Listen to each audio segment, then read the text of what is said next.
Bonjour à tous et bienvenue dans cette nouvelle vidéo. Lorsque l'on souhaite s'initier à l'impression 3D, il est facile de trouver des tests et des réalisations d'imprimantes, mais il est aussi super important de savoir répondre à la question « Comment fonctionne une imprimante 3D ?» C'est pour répondre à cette question que je vous propose cette nouvelle vidéo, dans laquelle on va passer en revue la plupart des composants qui constituent une imprimante 3D grand public. Ça permettra aux personnes qui souhaitent se lancer et acheter une imprimante 3D de mieux comprendre ce qu'ils vont acheter et de mieux comprendre les tests et les revues qu'ils vont lire sur internet. Et aux personnes qui ont déjà une imprimante, ça leur permettra de faire le lien avec leur imprimante, de voir chez eux comment sont réalisées les fonctions dont on va parler, et de mieux comprendre ce nouvel outil qui a fait irruption dans nos vies, et généralement, quand on comprend mieux un outil, on s'en sert mieux. Alors avant de rentrer dans le cœur du sujet, il nous reste une précision à faire. Dans l'introduction, je parlais d'imprimantes 3D grand public.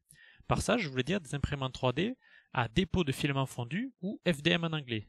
Le principe, il est assez simple, vous le connaissez sûrement déjà, on donne entrée du plastique solide, il est chauffé jusqu'à devenir visqueux, puis est déposé sur un plateau d'impression où il va refroidir et se solidifier. La répétition de ces couches, les unes sur les autres, permet d'obtenir des objets en 3D. C'est de ce genre d'imprimante-là dont on va parler dans cette vidéo. Par contre, il est important de savoir que l'impression 3D par dépôt de filament fondu n'est pas du tout la seule méthode possible, il existe un grand nombre d'autres méthodes, comme vous pouvez le voir sur ce schéma. Mais généralement, ces autres méthodes sont réservées aux industriels car elles sont bien plus onéreuses et plus compliquées à mettre en œuvre. Alors pour vous parler de ce genre d'imprimante-là, je vais prendre en exemple mon imprimante qui est une représentante assez classique des imprimantes FDM. On va commencer par parler de la tête d'impression qui est un peu le cœur d'une imprimante. C'est l'endroit où le plastique va rentrer d'un côté tout en haut sous sa forme solide, c'est-à-dire sous forme de filament enroulé autour d'une bobine. Et à l'intérieur de cette tête d'impression, il va être chauffé jusqu'à ce qu'il soit visqueux et déposé tout en bas au travers d'une buse pour permettre l'impression de nos objets. Alors je ne vais pas plus m'étendre que ça sur la tête d'impression puisque je vais y consacrer la deuxième partie de la vidéo où on pourra démonter vraiment une tête d'impression et voir ce qui s'y passe un peu plus en détail. Alors ensuite il va nous falloir quelque chose pour réceptionner ce plastique fondu, ça va être fait par le plateau d'impression. Alors ici il est constitué d'une plaque en aluminium avec par-dessus une plaque en verre amovible. Cette plaque aluminium, dans mon cas, elle est chauffée par des résistances qui se situent en dessous. C'est pas du tout obligatoire d'avoir un plateau chauffant, mais ça permet une meilleure adhérence des premières couches lorsqu'on commence à imprimer, et aussi l'utilisation de certains matériaux spécifiques comme de l'ABS. C'est pas du tout obligatoire d'avoir un plateau chauffant si on veut imprimer le matériau le plus courant en FDM, qui est du PLA, qui s'imprime très bien sans plateau chauffant.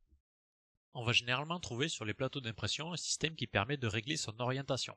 C'est-à-dire qu'on va devoir faire en sorte que le plan formé par notre plateau soit bien perpendiculaire à l'axe créé par notre tête d'impression. Et ceci afin de s'assurer que notre tête d'impression soit toujours à la même distance lorsqu'elle va se déplacer au-dessus du plateau, toujours à la même distance de notre plateau, pour s'assurer d'une bonne impression. Alors ici, ce système il est réalisé aux trois coins du plateau par un système d'écrou contre écrou qui me permet de monter ou de descendre à ces trois endroits mon plateau pour s'assurer de son orientation. En plus de ce système, on va pouvoir trouver sur certaines imprimantes un petit capteur électronique qui va être situé sur la tête d'impression de l'imprimante et qui va venir mesurer en plusieurs points la distance entre la tête d'impression et le plateau pour venir corriger électroniquement en fait les disparités. C'est-à-dire que là où on va trouver que le plateau était plus bas, la tête d'impression lors de l'impression descendra un peu plus bas. Donc ça permet de s'occuper automatiquement de l'orientation du plateau en fait, et ça permet aussi de s'occuper dans une certaine mesure des défauts de planéité du plateau. Par exemple, sur mon plateau, si jamais il est bossu, c'est-à-dire qu'il va être plus haut en son centre que sur les côtés, ben j'aurais beau régler avec mes petits écrous à l'infini, ben je n'arriverai jamais à avoir quelque chose de constant puisque j'aurai une bosse au milieu de mon plateau où la distance sera moindre entre le plateau et la tête d'impression. Donc ce système-là avec des capteurs permet aussi de régler ces défauts de forme en fait. Alors on a vu l'émetteur et le récepteur de matière, maintenant il nous faut pouvoir positionner ce fluide plastique fondu dans l'espace, c'est-à-dire il nous faut du mouvement, des choses qui vont pouvoir nous donner du mouvement. Alors pour ça il y a beaucoup de solutions possibles, je vais vous en présenter 3, mais il faut savoir que vraiment tout est possible.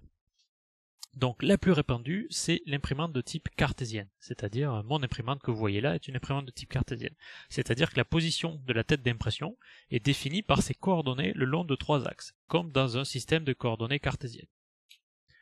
Alors on va avoir classiquement 3 axes X, Y et Z.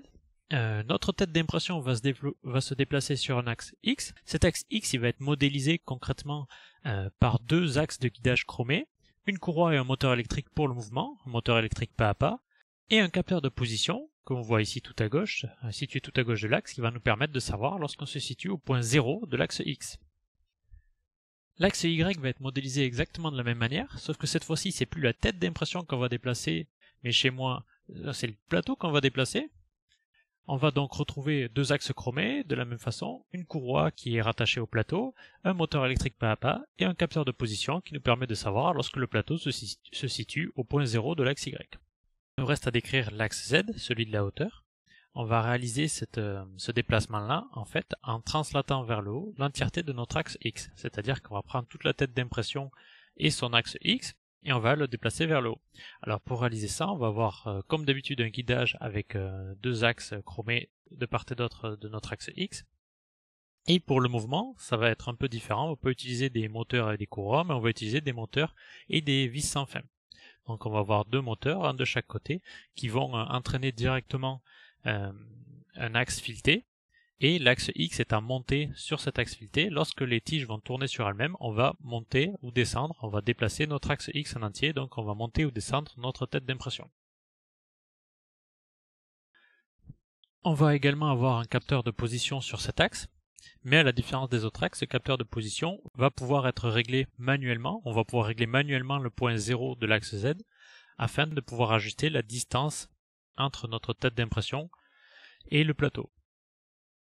Voilà pour les imprimantes de type cartésienne. Je vais vous parler rapidement de deux autres types de mouvements qu'on va pouvoir rencontrer. On va commencer par un peu plus exotique, avec les imprimantes polaires, donc qui utilisent le système de coordonnées polaires. Dans ce système de coordonnées polaires, pour définir la position d'un point, on va avoir besoin d'un angle et d'une distance.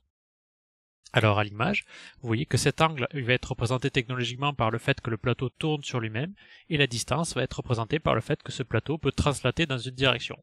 Et la troisième dimension va être apportée avec la hauteur et le fait que la tête d'impression peut monter ou descendre assez classiquement.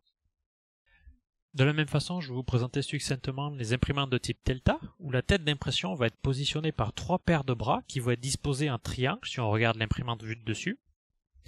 Alors le fait que ces bras possèdent deux tiges parallèles va permettre de garder l'horizontalité de la tête d'impression, et le déplacement de chacun de ces bras selon Z en fait va permettre le positionnement de la tête d'impression. Alors tous ces déplacements vont devoir être contrôlés par une carte électronique, ça va être un peu en quelque sorte le cerveau de notre imprimante. Les fonctions de la carte électronique vont être multiples, ça va être dans un premier temps de lire et d'interpréter les instructions en G-code qu'on va lui donner. Ça va aussi être de calculer les trajectoires de la tête d'impression et de piloter les moteurs, chacun des moteurs, pour que l'imprimante puisse suivre ces trajectoires. Ça va aussi être elle qui va gérer le fait d'allumer et d'éteindre les résistances pour contrôler la température de la tête d'impression ou la température du plateau chauffant. Alors ici, elle va aussi gérer le panneau frontal avec l'écran LCD et le lecteur de carte SD sur lequel je vais mettre mes codes qui vont me permettre de faire mes impressions. Pour alimenter en électricité tous ces composants, il va nous falloir un bloc d'alimentation. Alors j'ai pas beaucoup de choses à dire dessus, c'est des pièces assez standards qu'on va pouvoir retrouver par exemple sur des ordinateurs de bureau. Et enfin, pour finir ce tour d'horizon de toutes les pièces constituant une imprimante 3D, il va nous falloir un cadre pour lier toutes ces pièces ensemble. Mais le rôle du cadre ne s'arrête pas là, puisque comme on l'a vu précédemment, dans une imprimante 3D, il y a beaucoup de pièces en mouvement. Certaines pièces sont lourdes, en plus d'être en mouvement, et soumises à de grosses accélérations, comme le plateau en aluminium chez moi. Et tout ça crée des grosses contraintes sur le cadre, et si on a affaire à un cadre pas assez rigide, qui va se déformer sous ces contraintes, on va devoir donc soit perdre en précision d'impression, ou soit, pour garder une bonne précision, devoir imprimer plus doucement. C'est pour ça qu'on voit souvent comme argument de vente le fait que les imprimantes ont un cadre rigide en aluminium, en acier ou en tôle, ce qui veut dire que cette imprimante va pouvoir utiliser des vitesses d'impression plus grandes. Voilà, on a fini avec ce tour d'horizon des composants. Ce que je vous propose dans cette deuxième partie de la vidéo, c'est de se rapprocher du premier composant, de la tête d'impression, et de le regarder pièce par pièce, quitte à le démonter si nécessaire, pour voir ce qui se passe à l'intérieur, parce que comme je vous l'ai dit, c'est un peu le cœur d'une imprimante 3D, et c'est là que se passent les choses intéressantes. Tout en haut de la tête d'impression, on va trouver un capteur de filament. C'est juste une petite roulette qui est poussée lorsqu'il y a du filament à l'intérieur du tube, et donc ça va nous signaler à l'imprimante si du filament est présent dans la tête d'impression ou pas, pour permettre en fait à l'impression de s'arrêter lorsqu'on arrive en bout de bobine, ou qu'il n'y a plus de filament, ou qu'il y a un problème. Le filament est ensuite guidé avec un tube en téflon jusqu'à ce qu'il rentre à l'intérieur de cette pièce. Alors cette pièce, ça va être l'extrudeur, c'est-à-dire l'endroit où on va décider de la quantité de matière qui va rentrer dans la tête d'impression. Si j'enlève cette pièce sur le devant, on verra un peu mieux ce qui se passe au niveau de cet extrudeur. On voit qu'en fait, c'est assez simple, on a un moteur pas à pas qui entraîne directement une roue crantée, et cette roue crantée, elle va pousser le filament vers le bas, elle va le pousser à l'intérieur de la tête d'impression. Alors pour être sûr que cette roue crantée arrive à bien entraîner le filament, de l'autre côté, on va avoir un petit système à ressort qui va venir appuyer contre le filament pour tenir prisonnier le filament contre la roue dentée. Maintenant qu'on a vu ce qu'était qu'un extrudeur, il va y avoir une différenciation à faire entre deux types d'extrusion sur ce genre d'imprimante. Il va y avoir d'un côté les imprimantes à extrusion directe, comme celle-ci, et d'un autre côté les imprimantes de type Bowden. Alors je m'explique. Les imprimantes à extrusion directe vont avoir leur extrudeur placé directement sur la tête d'impression, dans le même système mécanique que la tête d'impression, et va se déplacer avec. D'un autre côté, les imprimantes de type Bowden vont avoir la partie extrudeur, ce moteur-là avec la roue qui entraîne le filament, placé à l'extérieur de la tête d'impression, sur un endroit fixe, par exemple fixé au cadre, à l'extérieur. Chacun de ces systèmes va apporter sa problématique. Les imprimantes à extrusion directe vont avoir une tête d'impression plus lourde qui va demander un système de mouvement un peu plus conséquent et ou des vitesses de déplacement moins importantes, mais de notre côté, ils vont aussi avoir un système d'extrusion plus précis car on aura réduit au maximum la distance entre l'extrudeur et la tête d'impression. Et du côté des imprimantes de type Bowden, on va profiter d'une tête d'impression très légère qui va permettre d'atteindre des accélérations et des vitesses bien plus importantes, mais il va falloir guider ce filament sur une très grande distance entre la tête d'impression et l'endroit où sera situé l'extrudeur, ce qui va poser des problèmes, notamment lorsqu'on va utiliser des filaments très élastiques qui vont avoir tendance à se bloquer dans ce guidage rallongé. En dessous de l'extrudeur, le fil va s'insérer dans une sous-partie qui s'appelle un hot end. Alors qu'est-ce qu'on va trouver dans un hot end? Commençons par le plus évident avec tout en bas la buse. Alors la buse, c'est l'endroit où le plastique, une fois qu'il va être sous sa forme visqueuse, va pouvoir s'échapper et donc venir imprimer notre pièce. Alors juste au-dessus de la buse, on va trouver un bloc de chauffe qui va nous permettre justement de transformer le plastique, de le faire passer de solide à visqueux. On va trouver sur ce bloc d'aluminium un emplacement pour une cartouche de chauffe qui va permettre de faire monter en température le bloc d'aluminium et un emplacement pour une sonde de température qui va permettre de contrôler la température d'impression. Au-dessus de ce bloc de chauffe, on va trouver notre dissipateur thermique sur lequel le ventilateur soufflé, dont le but va être de faire en sorte que la chaleur dégagée par le bloc de chauffe ne remonte pas vers le haut de notre tête d'impression. Et ensuite, il va rester une dernière petite pièce qui va être une barrière thermique. La barrière thermique va être là pour faire le lien entre le bloc de chauffe et notre dissipateur thermique, tout en faisant en sorte que le moins de chaleur possible se propage par conduction entre ce bloc de chauffe et le dissipateur thermique. Il reste une dernière pièce sur ce hot end dont on n'a pas encore parlé, ça va être un deuxième ventilateur qui est caché à l'arrière de ma tête d'impression, et qui lui va souffler directement sur la sortie, sur ma buse et sur la sortie de matériel de ma buse. Il va permettre en plastique fondu de se solidifier plus vite et de rester en place là où on l'a déposé. On arrive au terme de cette vidéo, j'espère que ça vous aura vraiment aidé à mieux comprendre quels sont les composants qu'on retrouve couramment dans les imprimantes 3D aujourd'hui, et que ça vous aidera à mieux comprendre votre imprimante ou à mieux choisir votre imprimante si vous voulez vous lancer dans l'impression 3D. Si vous avez des questions ou des commentaires, n'hésitez pas à me les laisser en dessous de cette vidéo. Et si cette vidéo vous a plu, n'hésitez pas à vous abonner pour être au courant des sorties des prochaines vidéos. Voilà, je vous remercie, à très bientôt, bye bye.